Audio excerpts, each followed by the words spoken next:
Hi Paoloholics! Welcome back to my channel! Yay! And for today's vlog, we are going to...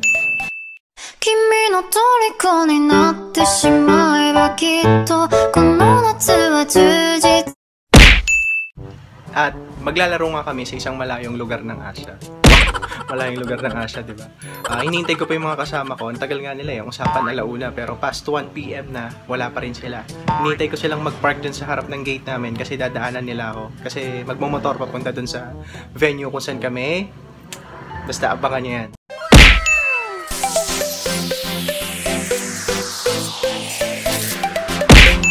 Tayo! Hindi makita. Ay, sorry!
14 plus 115. Ay lang yan. Vlog. Upload ko mamaya.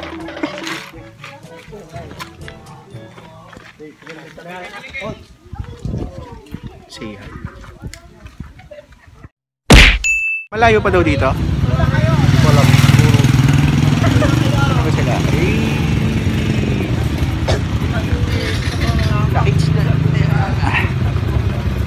A few moments later. Wow, ano? Swimming. Ng ilog. Ayun. Kita niya. Kasi hindi namin alam saan pupunta.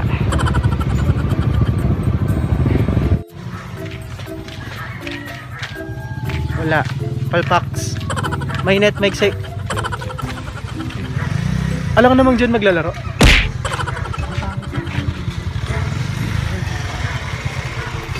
Nandun lang sila. Go. Kahit saan. Tara na.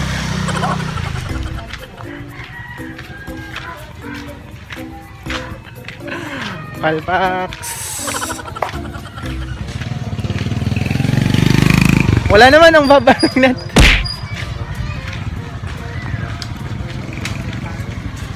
Go swimming. Swimming. Bantayan din sila babi. Delikado ako. First line ang nalalaman. Wala. Alpax. Ako ko na may kinta. Monitor na. Shopper. Retreat. Pagbantayan sila. Pantayan Cebu.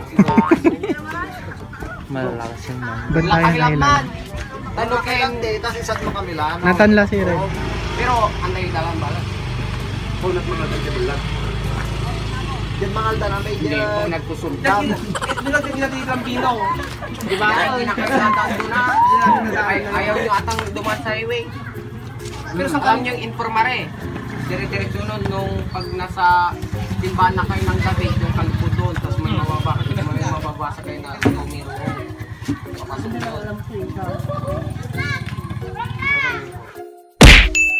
Third stop, Hi Susa. Punta niya talaga yung talikod. Bakit? Ha? Ha? Third stop. Punta niya talaga yung talikod. Ba't yung road naman, Fred? Tama mo walang tengar kapit sa bukas nila. Yeah, ito.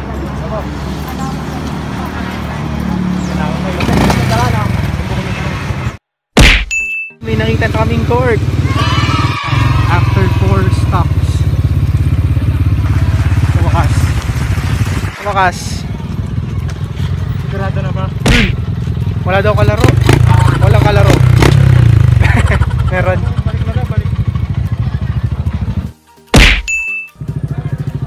Puntahan natin yung court. Court.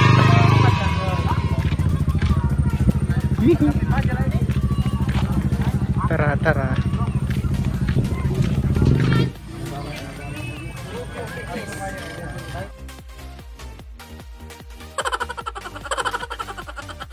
A few moments later. So, meeting ng mga talo.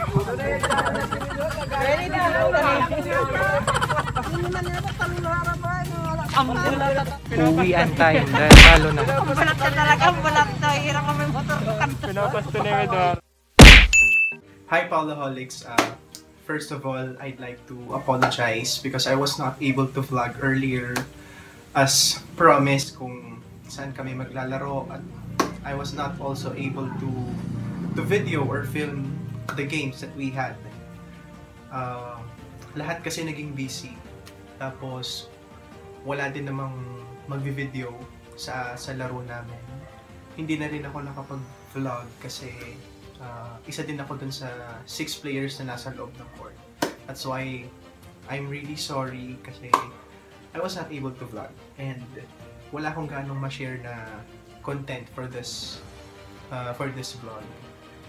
Pero ikikwento ko na lang sa inyo yung nangyari kanina para naman matuloy-tuloy ko tong nasimulan ko na content for my YouTube channel, diba?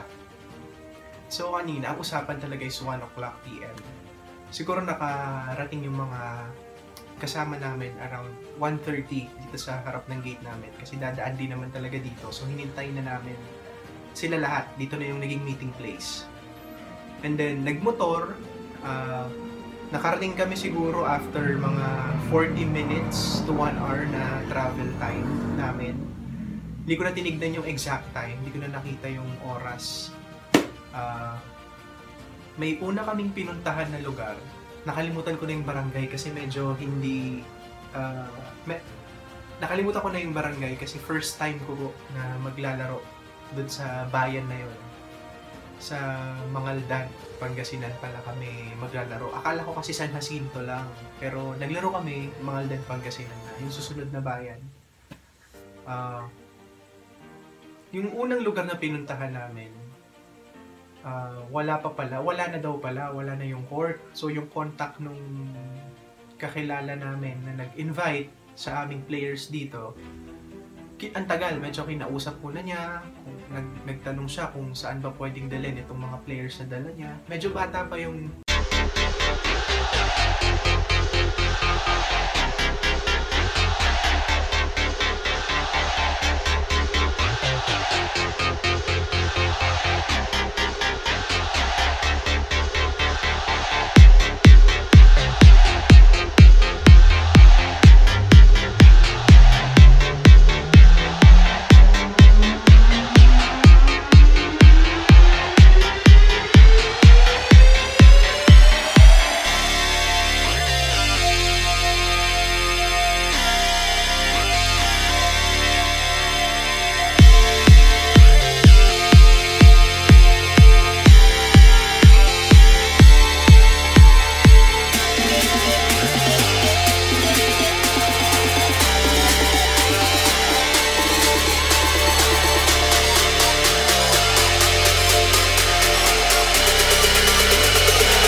some of them were familiar because naglaro na po sila sa PVC. Naging part po sila ng Pusurubio Volleyball Club.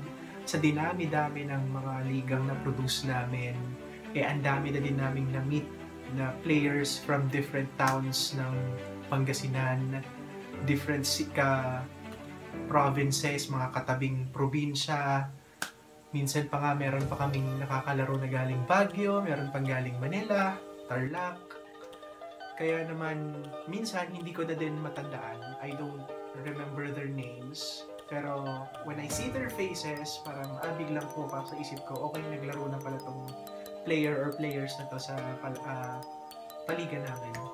Yun nga yung nangyari na sabi ko, nung nakita ko na nandun yung mga players na yun, sabi ko, wala na. Kasi ang mga kasama ko, puro halos sa kanila lahat, basketball players. Parang libangan lang din naman nila na mag-volleyball kasi may volleyball court sa kanila. Sinama lang din naman ako. Madepensa yung mga players na nakalaban namin talaga, ang tatangkad, tapos talagang sila, magkakasama na sila, matagal na. Kami naman, yung mga kasama ko, bago lang din naman ako sa grupo, kaya hindi pa kami magkakauwian talaga sa loob ng court. Medyo hirap din talaga. Kaya, nahirapan dumepensa yung mga nasa likod. Talagang, hindi talaga nag-gel yung team kasi meron pang first time namin talagang magkakasama. And bago lang din sila sa mga dayo-dayo pagdating sa volleyball. Although, sanay sila sa dayuhan pagdating sa basketball. Pero iba kasi kapag, pag volleyball. Kasi pag basketball, parang every kanto merong court, diba? Merong kahit isang ring lang yan. So, mas marami talagang nagbabasketball. And hilig naman talaga ng mga Pilipino ang basketball. Merong mga nagba-volleyball, kaya lang kukonte. Kaya siguro talagang nag-select natin sila ng best players nila during the first game. And then ayun, natalo nga kami in straight sets. Natalo kami. Hindi kami talagang tambak, talagang malayo talaga yung agwat ng score para kami college versus elementary. Parang ganun yung naging laro. Pero nakakatuwa kasi syempre iba yung pakiramdam pag nakakalaro ka ng mas higher level, diba? Magaling yung kalaban mo. Parang mas lalo kang ako, mas nag-motivate akong maglaro pa ng maayos. Kaya lang talagang kinulang din talaga ako. Siguro napagod na rin kasi kahapon naglaro din naman ako. And sa age, syempre parang ang babata ng mga kalaban, diba? Although kaya ko pa naman, kaya lang syempre medyo hirap, nangangapa din sa kasama, kaya siguro ganun. And medyo wala talaga akong gawa ng first game, siguro nanibago din talaga ako. And second game nga, medyo nakapag-adjust na ako. May palo na ako, nalalakas ako na yung palo ko talaga, pumapasok na, tapos may block din naman ako, may block point, tas yung winning moment ko doon, yung mananalo ko sa joust, na sabi ko, kahit matalo na kami dito, kasi lumalayo din yung score eh. Parang pag nananalo ako doon sa joust, tapos score, parang wow, winning moment ko yun. And then yung 22 na yata yung kalaban, tas malayo pa yung score namin. Ay, hindi, 22 ba tayo? Tas mga 18 yata yung score namin. Nung patapos na yung third set, basta yung decision set, kasi 3 sets lang naman yung laro eh. Nung patapos na yung game na yun, na-block ko yung isa, yung malakas. Since sobrang pinalo niya talaga ng malakas, sobrang payong na payong, skill block, as in diretso siya sa sahig, hindi nakuha ng walang cover, hindi nakuha ng kahit sinong player. Talagang sabi ko, winning moment kayo. Parang tuwang-tuwa naman ako na kahit natalo kami, may mga time din naman na naipakita ko naman kung ano yung laro ng isang Pusurubio, diba? So, nakaka-proud pa rin kahit papano. Tapos, ayun, tapos yung game, kilala din naman ako ng mga ibang nakalaro. Kaya, ayun, nice game, gawin sila, Kuya Pao. Natatandaan pa kanila yung pangalan ko eh. Tapos ako naman itong mga kalimutin. Hindi ko matandaan yung pangalan nila. Kasi ninitian ko na lang, tapos sabi ko, nice game din mo. Tapos yun, umuwi na kami. Medyo ginabi na. Dumating kami dito, mga magsi 6:30 na ng gabi. And, ayun, bago ko pala malimutan, ano ba yan? Bago ko tapusin tong video na to, kung mapapanood man niya or mapapanood ng ibang mga kasama niya tong vlog na to, gusto ko pong mag-apologize kanina dun sa isang player na tinamaan ko sa ulo kasi hindi siya actually nagba-volleyball, nandun siya sa basketball court. Kaya lang nung pinalo ko yung bola na sobrang lakas, hindi pasok yung bola sa court. Nasa labas na, and then tinamaan talaga siya sa ulo. Talaga ang lakas. Gusto ko pong lumapit sa inyo kanina. Gusto kong mag-sorry sa'yo. Kaya lang, parang nahiya na ako. Kasi nga, hindi na siya lumingon eh. Parang nakatalikod na lang siya gano'n. Tapos pinagtawanan na siya ng mga kasama. And ako, baka lalong mapahiya, di ba? Pag ano. Parang, hindi ko alam. Ganun yung pakiramdam ko kanina. Nahiya lang ako na lumapit. Pero pasensya na po. Gusto ko pong mag-apologize dun sa nangyari. Hindi ko naman po sinasadya na makatama ng ibang tao.